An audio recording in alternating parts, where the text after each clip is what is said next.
We're going to start off here the same as we've been doing. We need to select the section tag, open the curly brace, then close it. Let's give this section a background color of 255, 215, 215, which will be a reddish white. Save and take a look in our browser. So I see a few things going on here. Firstly, our CSS is working correctly. We have this light red box as the background to the section. But let's take a look at the text here. It's all very close to the edges on the top and bottom, and it's even touching the left edge. I don't like that. I want to show you a little picture here. This is what every single element or tag looks like. We already worked a little bit with margins. We're not going to work with borders on this demonstration, but you could imagine a border going around the outside of this light red section over here.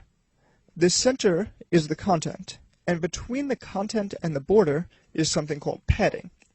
Padding is what we need to add now, and I'll show you how.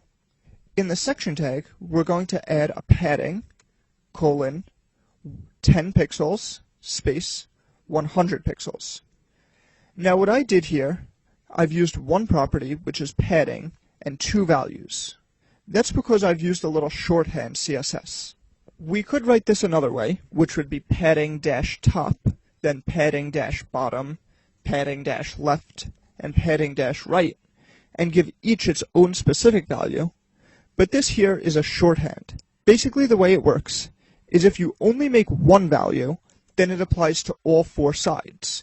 If you put two values, the first of the values applies to the top and bottom, and the second one applies to the left and right. So here, we have a top and bottom at 10 pixels each, and a left and right at 100 pixels each. Let's save and take a look in our browser. And now everything is moved off the edges and looks a little nicer, but I still want to do two things. Firstly, I want to change the colors of both the H2 tag and the P tag, and also I want to center this H2 tag here. So back in Notepad, we're going to select the H2 tag inside of the section tag, always open and close the curly brace, and then we'll make the text align center, like we did before. And let's give this a color of 0, 100, 150, which is similar to the one in the header above, but it'll be a little bit darker.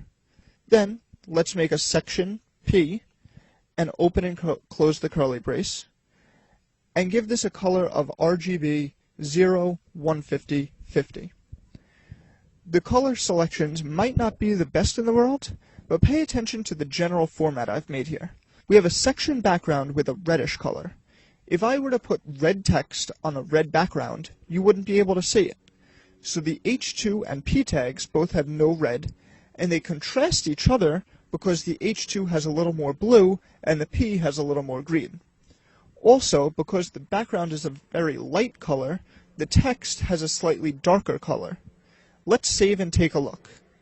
You can see that this box might not look incredibly nice, but everything is very easy to see. And if you look above at this H2 tag, it's a blue on a blue background, and somewhat blends in. And this is just one of those little development techniques that you learn over time if you aren't familiar with any type of graphic design or artistry.